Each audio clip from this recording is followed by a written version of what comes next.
هاي هحكي لكم قصة سعفان الكسلان. كان يا مكان يا سادة يا كرام، ولا يحلى الكلام إلا بذكر النبي عليه الصلاة والسلام. سعفان رجل كسلان لا يحب العمل، عاشت زوجته وأطفاله الصغار في جوع وفقر، وكلما شكت زوجته الفقر والجوع قال لها سعفان: لا تحزني، قريبا سيأتي الوقت الذي تصبح فيه أغنياء. انتظرت الزوجة وانتظر الأطفال، ولكن لم يحدث. ظلت الأسرة فقيرة بائسة، لا فراش ولا أساس، والمطبخ بلا طعام، والأطفال بلا ملابس. ذات يوم صاحت الزوجة في غضب: لا فائدة من الانتصار، إذا استمر هذا ستموت جوعا.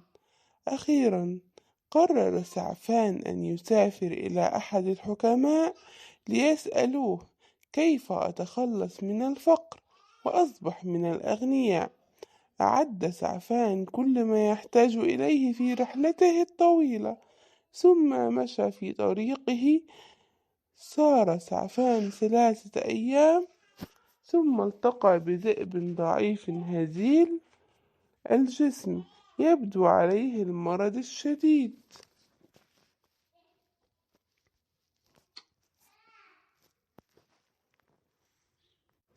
يبدو عليه المرض.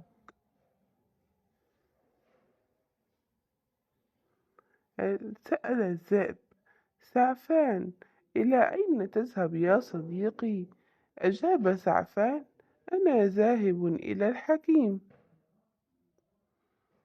أطلب منه النصيحة لأعرف كيف أصبح غنيا. سمع الذئب الكلام ثم قال: إذا ذهبت إلى الشيخ الحكيم فاشرح له حالي، واسأله أن يصف لي دواء يشفيني من مرضي، فأنا أشعر بألم شديد في المعدة منذ 3 سنوات، جعلني لا أرتاح ليلا ولا نهارا. قال سعفان: اطمئني يا ذئب، سأخبر الشيخ الحكيم بحالتك. ثم واصل سعفان طريقه الطويل. سار سعفان 3 أيام أخرى، ثم شاهد شجرة تفاح. سأل شجرة التفاح: سعفان، إلى أين أنت ذاهب يا صديقي؟ فأخبرها سعفان برحلته إلى الشيخ الحكيم. فقال شجرة التفاح: أرجو منك أن تسأل الشيخ الحكيم ليصف لي علاجا لمرضي، فعندما يأتي الربيع أزهر مثل بقية الأشجار، ولكن إذا تفتحت الأزهار تذبل فجأة وتموت وتتساقط قبل أن يصير تفاحا. اطلب من الشيخ الحكيم أن يعرف السبب ويخبرك بما يجب أن أفعله. طمأن سعفان الشجرة وانصرف، وسار 3 أيام ووصل إلى بحيرة عميقة. نظر سعفان إلى ماء البحيرة الصافي، فخرجت سمكة رأسها من الماء وسألته: إلى أين تذهب يا صديقي؟ فأخبرها برحلته إلى الشيخ الحكيم. قالت السمكة: أنا أشعر بألم حاد في حلقي، فاسأل الشيخ أن يخبرك بالدواء الذي يشفيني. ابتسم سعفان ووعد السمكة أن يسأل الحكيم. مشى سعفان في طريقه 3 أيام، ووصل إلى بستان مملوء بأشجار الورود. نظر سعفان فوجد شيخا كبير السن يجلس تحت شجرة، فحياه. قال الشيخ: ماذا تريد يا سعفان؟ تعجب سعفان وسأل الشيخ: كيف عرفت اسمي؟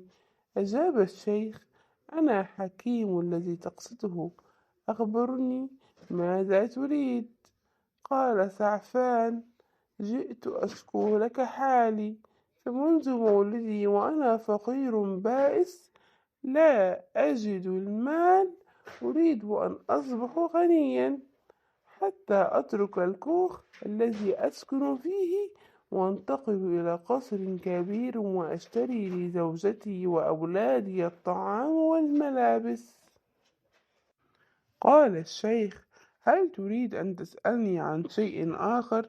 فأجاب سعفان: نعم، قابلت في طريقي ذئبا مريضا يشكو من ألم في بطنه استمر 3 سنوات، وقابلت شجرة تفاح تذبل أزهارها وتسقط أوراقها قبل أن تصير تفاحا، ورأيت سمكة تقاسي ألما في حلقها، وطلب الثلاثة أن أبحث عن علاج يشفيهم.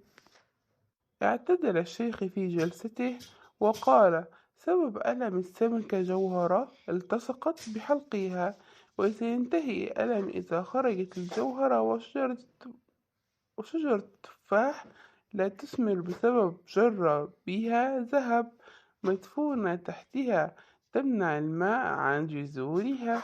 أما الذئب فعلاجه أن يأكل رجلا كسولا لا يفيد أهله ولا ينفع الناس. مشى سعفان مسرورا حتى وصل إلى البحيرة، فوجد السمكة في انتظاره. سألت السمكة: بماذا تنصحني الحكيم؟ أجاب سعفان: هناك جوهرة ملتصقة بحلقك، إذا خرجت ينتهي ألمك. استعد سعفان ليمشي، فصاحت به السمكة: ارحمني يا سعفان، وأخرج الجوهرة من حلقي وخذها لنفسك. قال سعفان: ولماذا أتعب؟ الحكيم وعدني أن أصير غنيا، لا وقت عندي. ترك سعفان السمكة ومشى. سار سعفان حتى وصل إلى شجرة التفاح. سألت شجرة التفاح: هل عرفت علاجي؟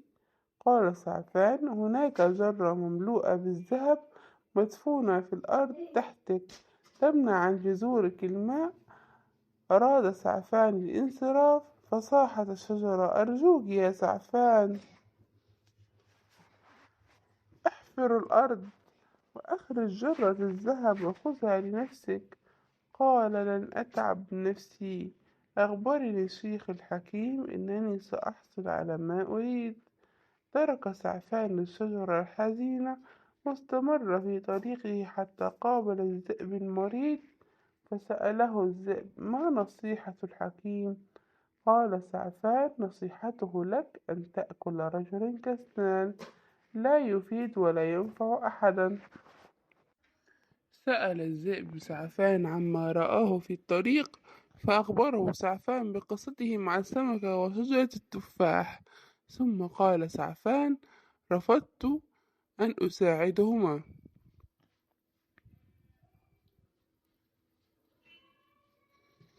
ولم أضيع وقتي معهما. استمع الذئب لكلام سعفان وفكر قليلا، ثم قال: لن أبحث عن شخص كسلان لا ينفع أحدا. أنت جئت إلي برجليك يا سعفان، تعال يا كسلان لا أكلك. خاف سعفان ووثب بعيدا عن الذئب، وراح يجري بسرعة حتى ابتعد ونجا من الذئب. تعب سعفان وجلس فوق صخرة يفكر. قال سعفان في نفسه: الذئب على حق، أنا كسلان لا أستحق الحياة، يجب أن أرجع وأساعد السمكة وشجرة التفاح. سار سعفان حتى وصل إلى البحيرة ونادى السمكة، فأطلت برأسها من الماء وسألت سعفان: لماذا رجعت إلى هنا؟ قال سعفان: جئت أخلصك من الألم، افتحي فمك. فتحت السمكة فمها ومد سعفان أصابعه وأخرج الجوهرة الملتصقة بحلقها.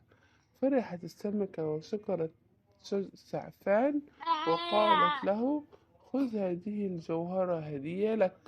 قال سعفان: شكرا يا صديقتي، ولكني لن أخذ الجوهرة لنفسي، بل سأبيعها وأوزع ثمنها على المحتاجين وأشتري لنفسي قطعة أرض أزرعها.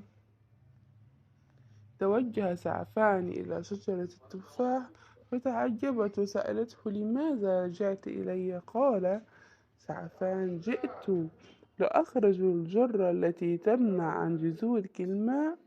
حفر سعفان وأخرج الجرة، شعرت الشجرة بالماء يروي جذورها فانتعشت، وقالت: شكرا لك يا سعفان، خذ هذا الذهب لنفسك لتصبح غنيا. قال سعفان: شكرا يا صديقتي، ولكني لن آخذ كل الذهب لي،